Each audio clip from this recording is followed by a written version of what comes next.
Ассалаумағалейкум, Магу Мұрат Әбілдәнің аяулы көрермендері. Жалпы неге шындыққа жақын жігітпін да мен. Бірдеңе айтсам бола ма? Жалпы жағымпаздықты жек көрем.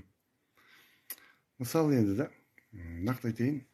Жағымпаз біреудің артына кіріп, ойбай, сол күлмей жатса, деп алдына түсіп шауып, соны күліп, соны қолдап, өтірік істейтін адамдарды жек көрем. Енді бір әпкеміз сбор жинап жатыр да, Алла разы болсын ол кісіге. Бірақ бүкіл КВНщиктер, бүкіл танымал адамдар барлығы қолдап жатыр да жалпы. Ал егер сол кісі жинамай, жаңағы бір шынымен мұқтаж адам өзі жылап бір эфирге кіріп, маған көмектесесіздер ма десе, 1000 теңге де салмайды адамдар да. Осындай жағымпаздықты қойайықшы. Мен жағымпаздықты жек көремін, ол жасандылық өрге сүйремейді, көрге сүйрейді.